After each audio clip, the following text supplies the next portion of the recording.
mandated moving day. We got notice 5 days ago that all the trailers had to be moved out. For carpool parking lot residents. And they offer free tows, but where are they going to tow us? And why some refuse to leave.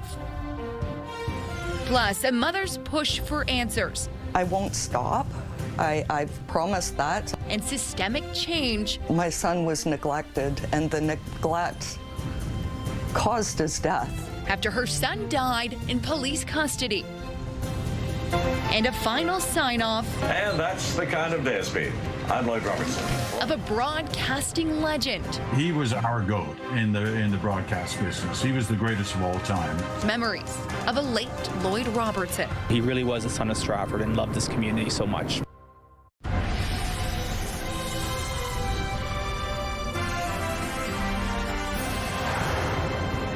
Good evening.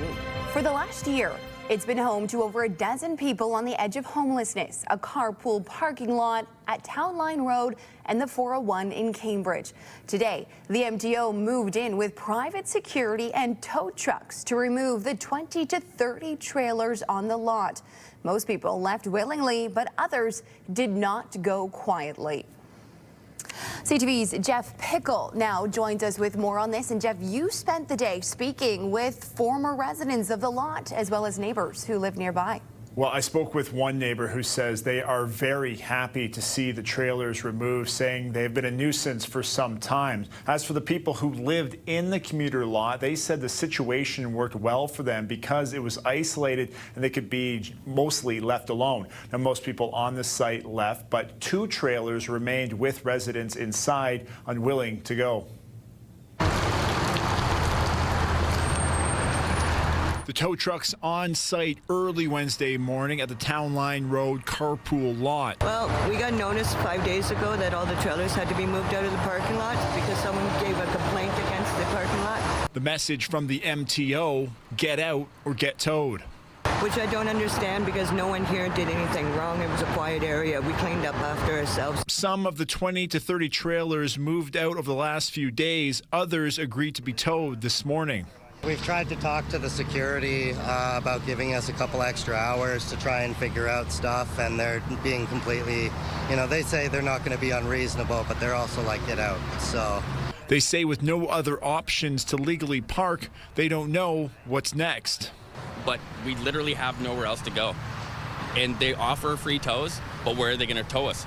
They can't tow us to somebody else's private property. They won't do it. According to the MTO notice issued to residents, maintenance staff of the Ministry of Transportation has identified your vehicle as being unattended, abandoned, or a non-commuting motor vehicle. Adding commuter parking lots are not intended for the storage of vehicles or trailers, abandoned or otherwise. By early afternoon, 2 trailers remain. The residents refusing to leave and questioning the MTO has the legal right to remove them. We did get a notice, but it was less than a week ago. It had no name on who wrote the letter, no signatory. George and Rachel were some of the first people to start living at the park.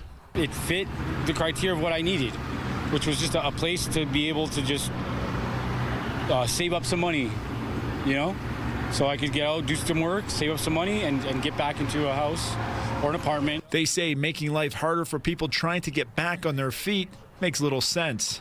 Where are they going to go? I mean, anyone in the community could probably guess. Many of those who live in the area say they are happy to see the site cleaned up. If they were clean and tidy, I guarantee nobody would complain. If they were doing their own business, clean and tidy, kept everything organized, but they don't. Right? Like, they just don't. Kevin says he contacted law enforcement, the MTO, at every level of government to try to get the site cleared, but until today, got nowhere. I got every excuse you can ever think of that they needed more support, that we got to talk to them before we move them. And listen, I understood that people need help, right? But they took advantage of the help. George and Rachel say they are not sure what tomorrow will bring, but they are worried about their former neighbors. He might go wander around a plaza or two for a while until he starts looking, suspicious. Like he's going to end up somewhere. And unfortunately, that very well may be an encampment. And then what?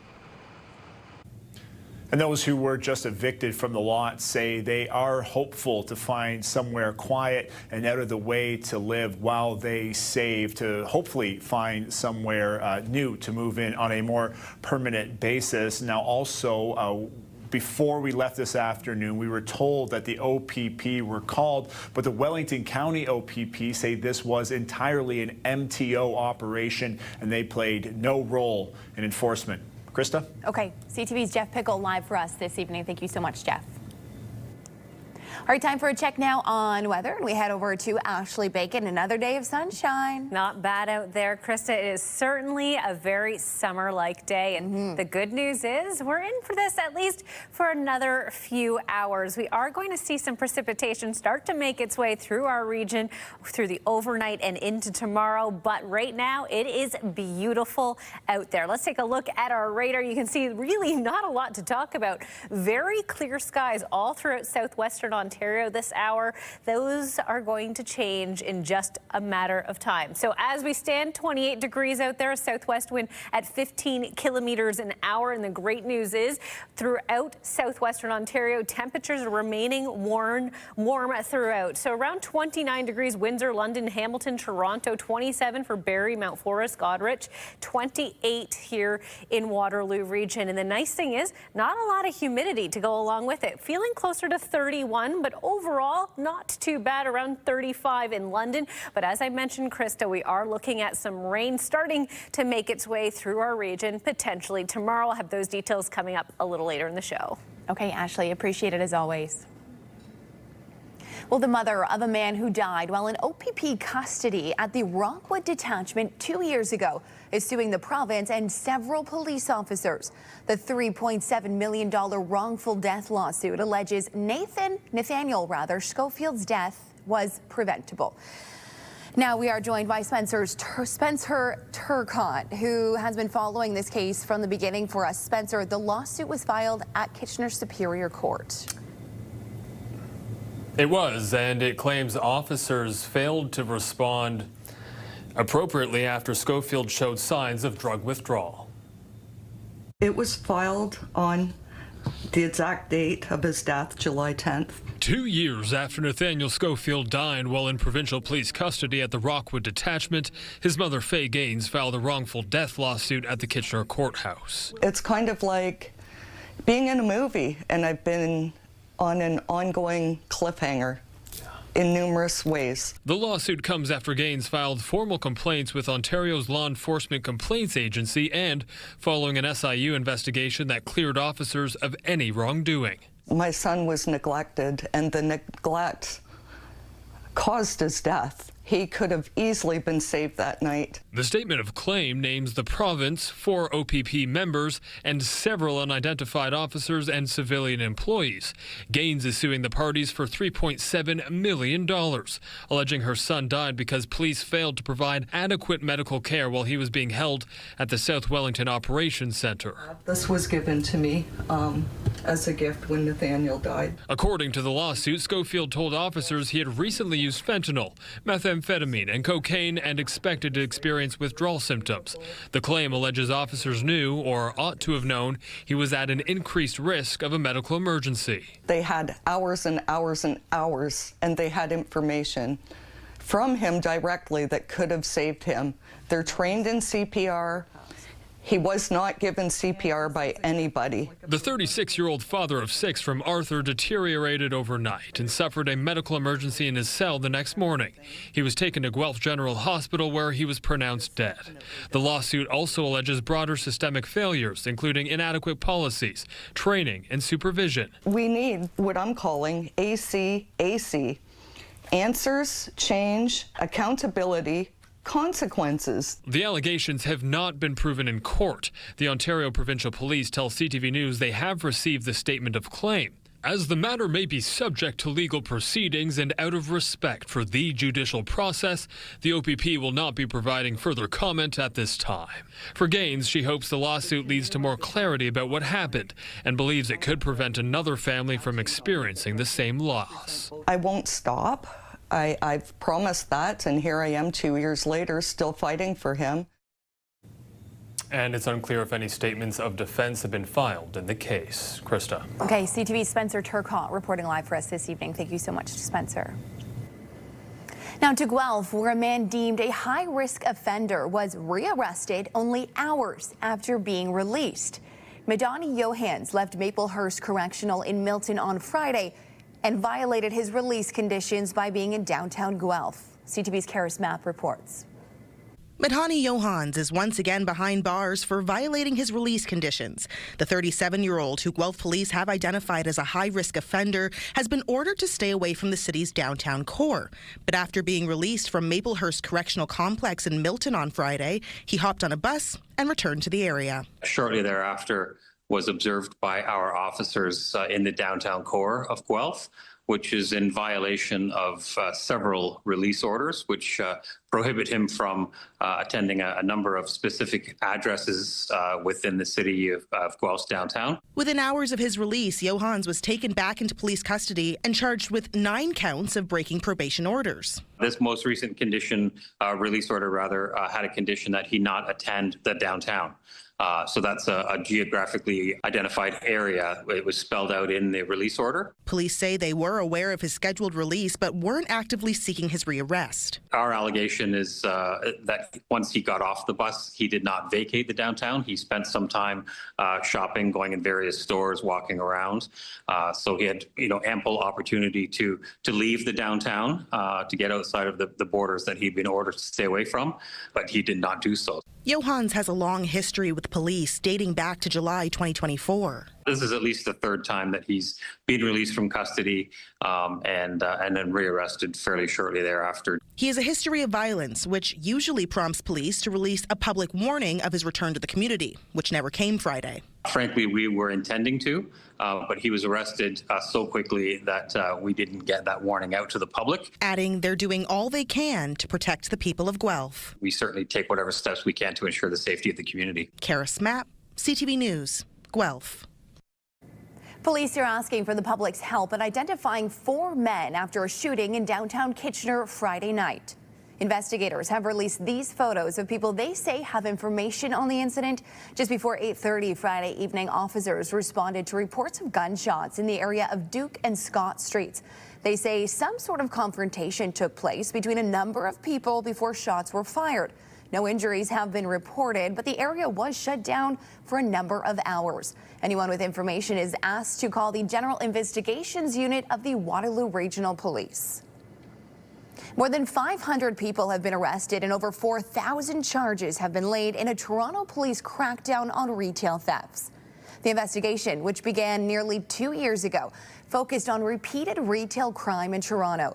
Footage released of one incident showed several suspects entering an LCBO location and leaving with multiple carts and bags containing alcohol. Police say more than $1.6 million worth of stolen merchandise has been recovered as a part of the investigation. Our investigations show that many of those involved are not first-time offenders. In fact, of the arrested made, 259 cleared multiple cases, demonstrating that repeat and prolific offenders are out there and active in their criminal activities. These offenders are often also connected to larger organized crime networks involved in the distribution and resale of stolen goods. That's why tackling these crimes is so significant. Police say the Retail Theft Enforcement Initiative remains ongoing and investigators are actively trying to identify other suspects. Well, today is a day of reflection, mourning, and appreciation here at CTV News for a life that touched so many.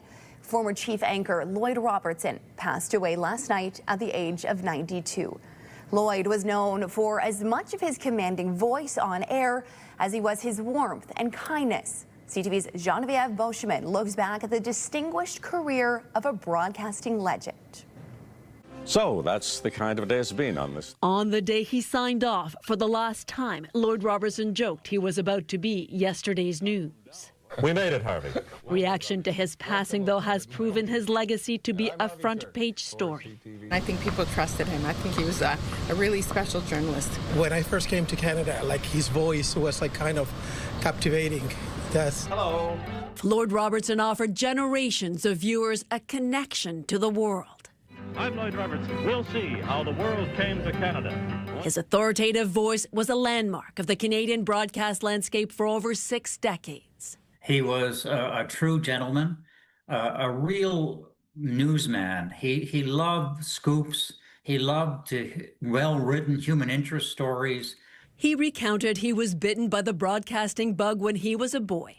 He was watching local radio hosts at CJCS describe the Perth Regiment marching home from the Second World War. This is Lloyd Robertson. In high school, he got a job at CJCS.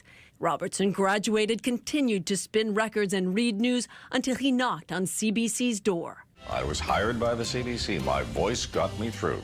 We interrupt this program. He said he fully understood his role in 1963 with the Kennedy assassination, marking the first big event where people tuned into TV rather than radio for breaking news. I felt that I was now involved in something that really mattered to people. Television news. Good evening. Robertson worked his way to the CBC's flagship news show, The National. When I did my first news special as a reporter, with Lloyd in 1970 when he was hosting for CBC Radio the Royal Tour coverage that year. He took a lot of time and trouble ensuring that I was comfortable in doing what I was doing, and we became friends then, and that carried on throughout the years. Robertson is leaving the CBC after 22 years. He signed on to CTV in 1976, co-anchoring with then-host Harvey Kirk. Good evening. Lloyd Robertson joins us tonight for CTV News. Bringing, says his longtime friend journalist Craig Oliver, instant credibility. That's Lloyd's legacy. He took this news department and put it on the map. The partnership lasted until 1984, when Kirk retired from the anchor desk and Robertson became senior news anchor. To me, it was the equivalent of being knighted. Throughout his career, Robertson often said he had the rare privilege of having a front row seat to history. Here's our summary of Apollo 11's Space Odyssey. Diana and Charles played their parts. What is there left to say but thank you to everybody? Robertson loved to showcase the country from coast to coast. Former Prime Minister Jean Chrétien said today that Robertson had a rare talent, explaining complicated events to Canadians, and that he made Canada's democracy stronger. Tonight, face-to-face with... He retired from the evening news in 2011. Welcome back to W5. Still, he continued to work for CTV's W5 for a time, and proved in 2018 that you can't take the news out of a news anchor. And I was able to walk away from this. That's him reporting live on his own car accident. Through it all, for colleagues from rookies to hardened veterans, a congratulatory note signed Lloyd was a stop the presses moment. He was one of a kind. He had no ego. He was first class. Everyone loved being around him. And he just really made everyone feel special. He has gained public trust for his integrity. He received numerous recognitions, the Order of Canada, a Doctor of Laws from BC's Royal Roads University. A park was named after him. But Robertson often said the greatest honour of his life was to chronicle the times, the events that marked Canada and the world for so long. And that's the kind of day it's been. I'm Lloyd Robertson. For all of us here at CTV News, good night. It strikes me that if you find something you love to do, hi guys, and you are able to do it, that's about as good as it gets in life. Geneviève Beauchemin, CTV News. Well, he certainly was a legend. Coming up later in the show, CTV's Colton Weens is in Stratford gathering a reaction from those who grew up with Lloyd Robertson in his hometown. But first, a familiar face is in the running to be the leader of the federal Green Party. Why Mike Morris says he has what it takes and what he says he learned from his time as Kitchener MP. I'm Heather Center, and Cambridge residents say they have reached the breaking point over a noise on Franklin Boulevard. Now the region of Waterloo will be stepping in to figure out the next steps. That story is just ahead. Well, it couldn't be a nicer day out there. Lots of sunshine, but rain is on the way. Just how much are we going to get, and when is it going to arrive? Those details coming up. Stay with us.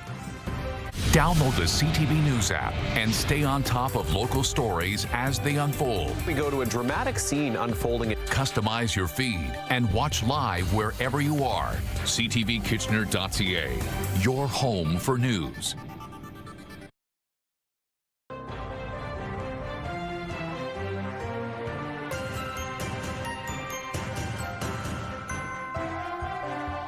From deafening engine brakes to late-night street racing, residents living near Franklin Boulevard in Cambridge say traffic noise has turned their backyards into battlegrounds, and they've had enough.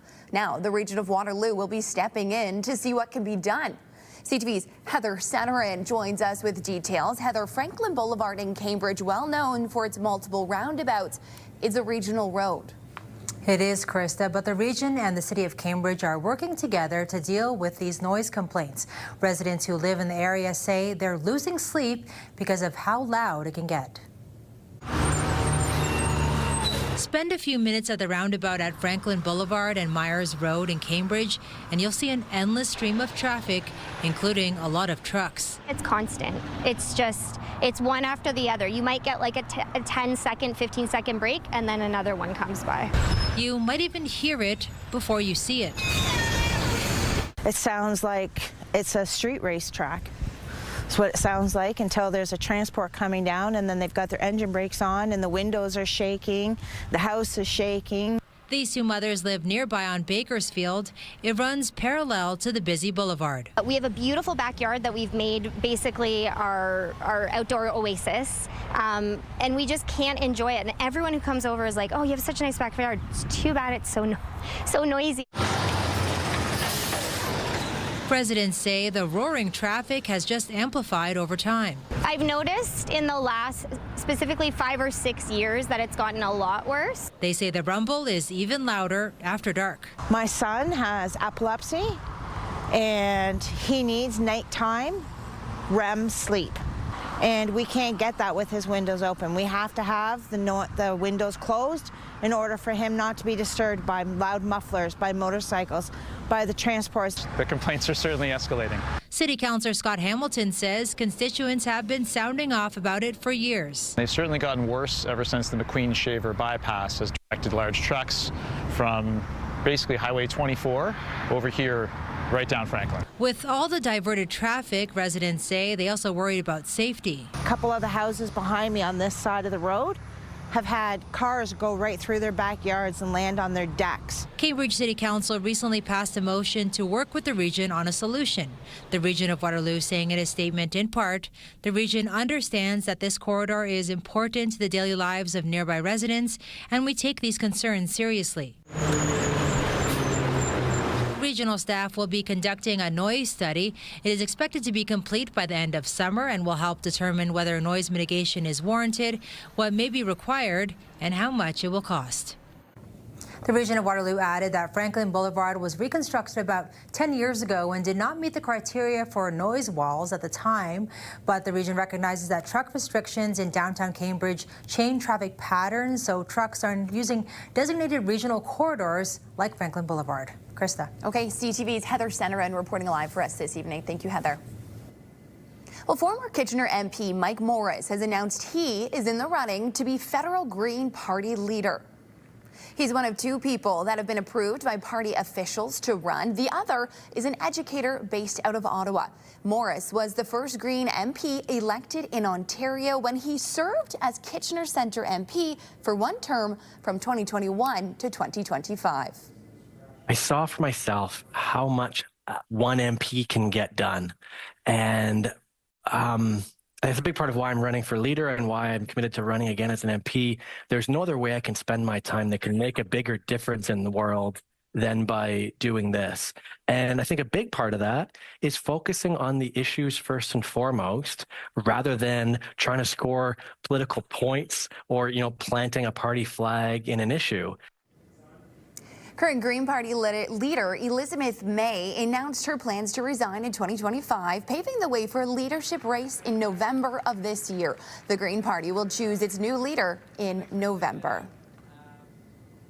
Well, coming up, it's cool to be kind. How a Southern Ontario woman is turning her hard times into sun-facing joys for those around her.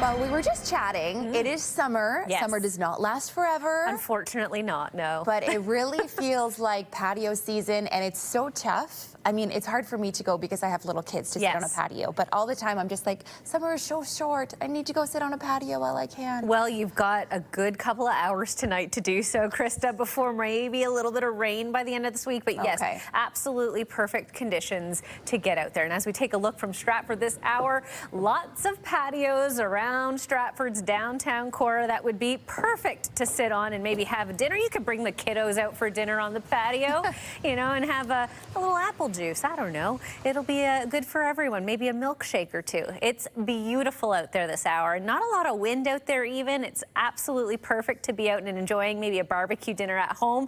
But as we get into our futurecast, that helps paint a picture of the rain that is on the way. We're going to start to see a little bit more overcast start to move through the region in the next couple of hours. And then by tomorrow, we are seeing spotty showers continuing through the day, through the evening, and into your Friday. But the good news is we're not expected to see rain like we did on Sunday, where it was consistent through the whole day. We will see a little bit of everything over the next few days, so make sure you have it all in your pocket. The sunscreen, the hats, the sunglasses, and the umbrellas just in case. On the West Coast right now, an absolutely stunner afternoon. 25 in Vancouver, 26 in Prince George, nothing but sunshine. On the other side of the Rockies, things a little cloudier, but still quite nice. 23 in Edmonton. And as we push through the prairie provinces, 23 in Saskatoon, 26 in Winnipeg, so quite beautiful there. Iqaluit, a little cooler today, 8 degrees with a bit of light rain. And as we move through Ontario and Quebec, 21 in Thunder Bay, beautiful up there. Sudbury getting a bit of rain this hour in 22, but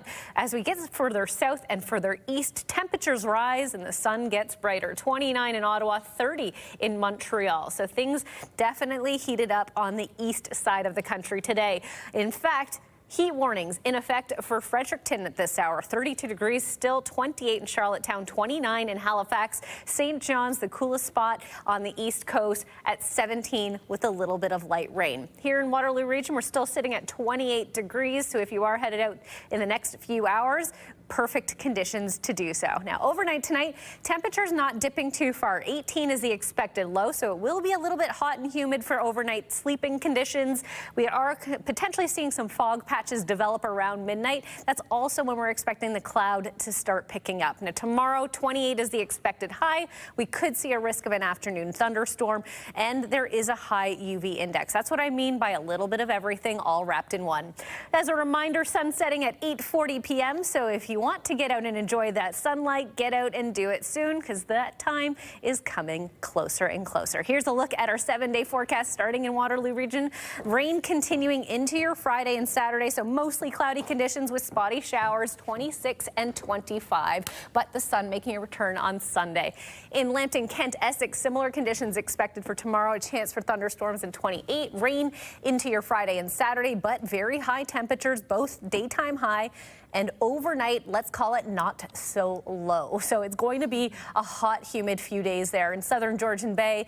You're going to see a chance for a thunderstorm in 25, a little bit more comfortable through the overnight hours, though, and unfortunately a chance through the weekend as well for spotty showers. So don't put those umbrellas away anytime soon. Okay, let's take a look at today's Weather Watcher picture sent in from Ted, who snapped this photo just the other day of the sunflower field in Roseville. What a beautiful snapshot of August. I've had a few sunflower pictures come into the newsroom, Krista, and certainly in bloom and a gorgeous sight to see. Yes, it absolutely is. Thank you to the viewers for that. Thank you, Ashley, as well.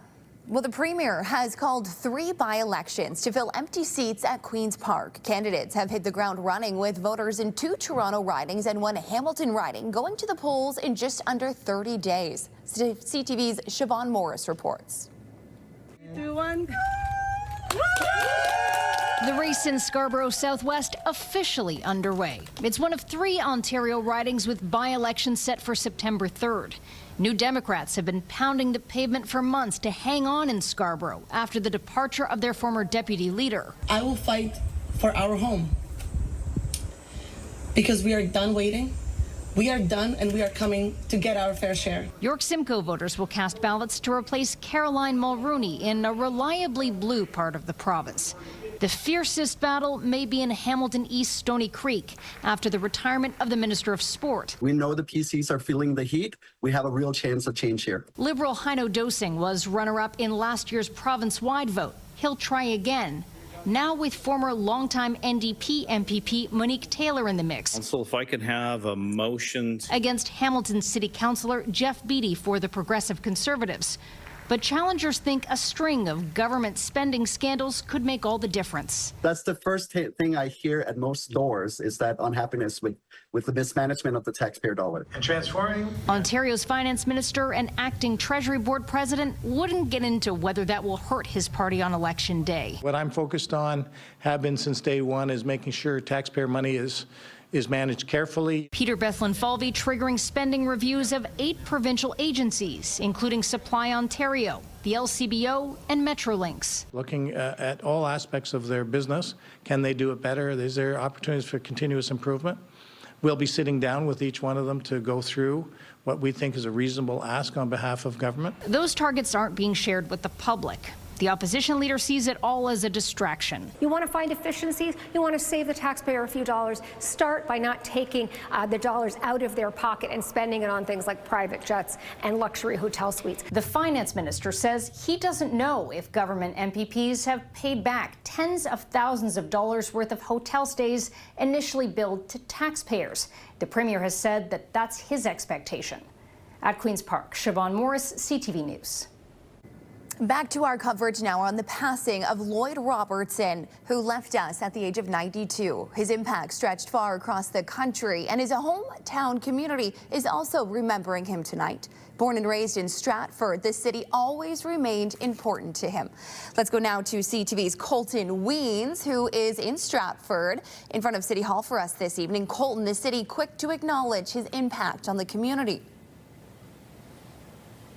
Yeah, that's right, Krista. The city lowered its municipal flag to half-mast today in honor of Lloyd Robertson, as not only was he a member of the community here and grew up in the community, but left a lasting impact on many of the lives of the residents here in the city. Lloyd was a humble icon. He just gave us the plain facts.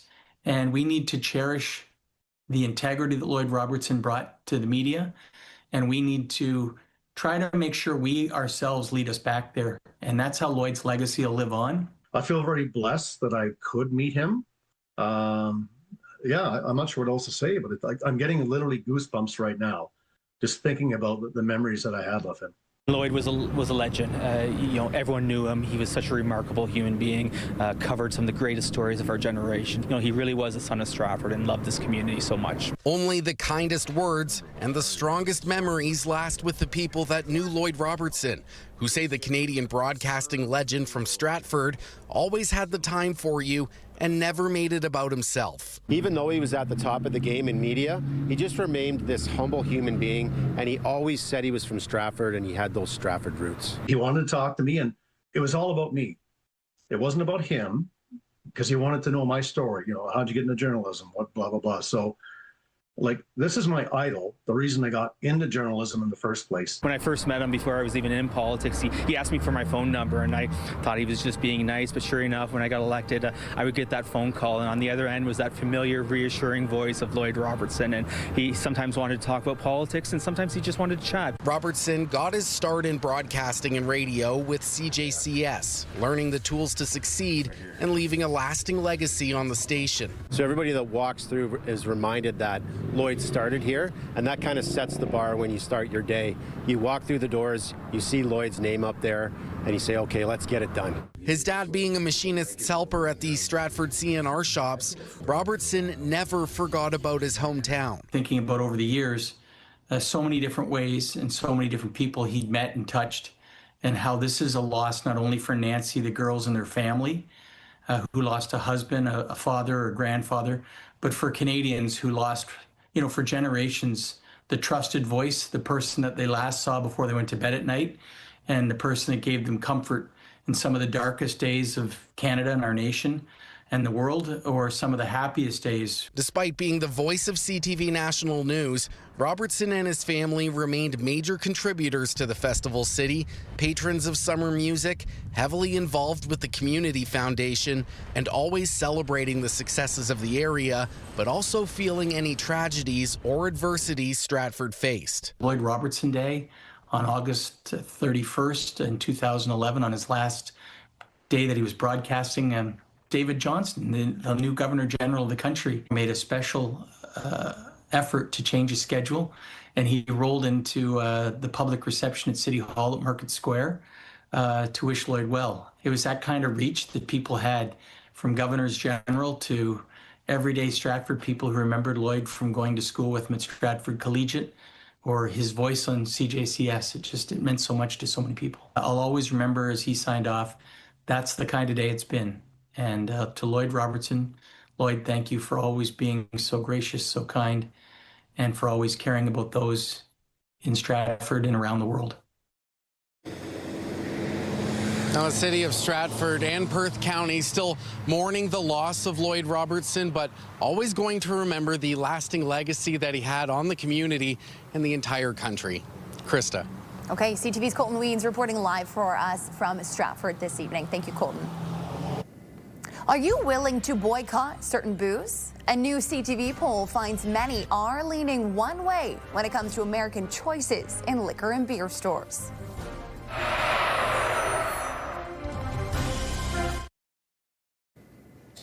Waiting until the morning to fill up your tank will save you some money. The price of gas is forecast to drop 12 cents a litre overnight to near $1.59. That's according to Dan McTeague with Canadians for Affordable Energy. The relief at the pumps is anticipated because oil prices are falling on word of progress towards reopening the Strait of Hormuz to tanker traffic. American officials have made clear the boycott of U.S. alcohol by Canadian provinces is a major irritant in the ongoing trade war. But a new poll for CTV News suggests Canadians not only approve of the boycott, but they're prepared to keep it going themselves. CTV's Abigail Bimman has more. On a sunny summer day outside this LCBO, most people tell us they aren't missing an American cold one. Just avoid American, and I look for Canadian brands. No, I think we've done a good job replacing it with Canadian alternatives.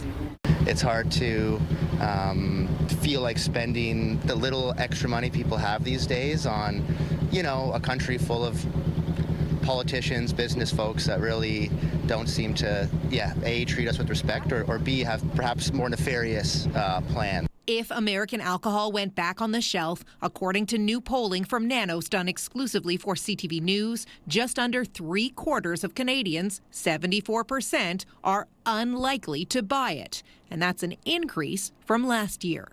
Canadians are digging their heels. Currently, only Saskatchewan and Alberta don't block American alcohol. Nick Nanos says the polling gives premiers ammunition to stand their ground. Also a bit of ammunition if you're in the American wine, spirits, distillery business to tell the administration, if you want Canadians to buy American wine and spirits, the best path is to get a deal and bring things back to normal. The president cited provincial booze bans as one of the reasons behind new 50% tariffs he says will come down later this month. Canada-U.S. Trade Minister Dominic LeBlanc is currently in D.C. for meetings. We may not end up with a deal before the deadline, but what we've seen with the Trump administration is if you get close, sometimes the president extends the deadline. LeBlanc's team says he'll be staying in D.C. tonight with a return date back to Canada not yet confirmed. Abigail Beeman, CTV News, Ottawa. Okay, time now to update our top stories. CTV's Alexandra Hollick joins us in studio with the latest. Now, Alex, it was eviction day for residents in a carpool lot off the 401 in Cambridge. That's right, Krista. Around 20 trailers and campers and dozens of people on the edge of homelessness were forced to leave, and for some it's been home for more than a year. The MTO moved in with private security and tow trucks to remove the 20 to 30 trailers on the lot. Most people left willingly, but others refused, saying removing people from the area doesn't help anyone. The mother of a man who died while in OPP custody at the Rockwood Detachment 2 years ago is suing the province and several police officers. The $3.7 million wrongful death lawsuit alleges Nathaniel Schofield's death was preventable. It claims officers failed to respond appropriately after Schofield showed signs of drug withdrawal. It's unclear if any statements of defense have been filed in the case. Okay, and on the line, there's details about an international hacking conspiracy involving a Kitchener man. That's right, Krista. 26-year-old Connor Muka, also known as Alexander Muka, has pleaded guilty to a massive international data breach involving extremely sensitive information. Now, experts say the details in court documents matched a hack involving customers of a cloud-based data storage company called Snowflake. For more on this story, you can scan the QR code on the bottom left of your screen to get the story on our CTV News app. You can also visit our website, ctvnewskitchener.ca. Krista. Okay, thank you so much. Appreciate it. Well, it was in a historic day in Victoria, BC, as the Snowbirds performed their final show in the provincial capital for at least a few years. It was a mix of excitement and sadness for thousands who came out to watch yesterday. After 55 years putting on shows in the sky, the Canadian Forces aerobatic team will be grounded until the early 2030s while their fleet is replaced. The Snowbirds' final show is in California on October 11th. Stay with us. We'll be right back here on CTV News Kitchener.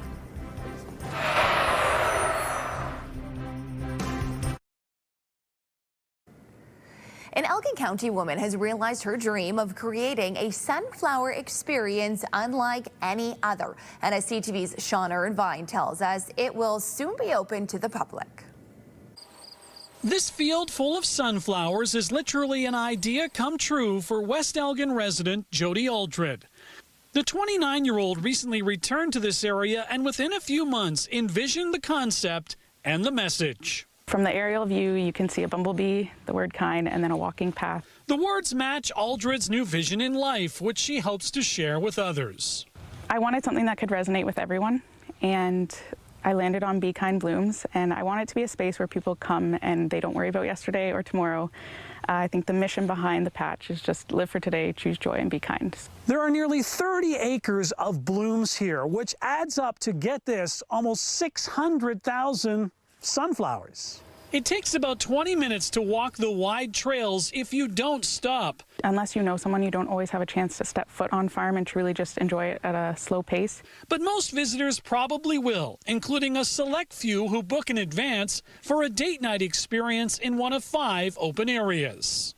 You can go to a restaurant any day of the week, but not every day can you drive out to the country and come and enjoy a sunset and sunflowers. As a young entrepreneur, Jody hopes the field she created in partnership with family and local businesses attracts people to West Elgin. West Elgin honestly lacks something to draw people, so for people to come out and give them reason to come and enjoy the country.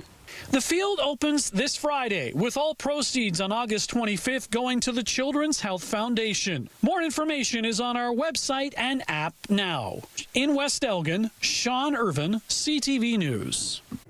Very beautiful. Well, we have more news ahead. First, here's Ashley Bacon. Well, tonight's definitely the right night for sunsets and sunflowers, but what will tomorrow bring? I'll have a closer look after this short break. Coming up on CTV tonight, starting it off with E-Talk, followed by The Big Bang Theory, MasterChef at 8, The Rainmaker at 9, and cap your night off with The Borderline at 10.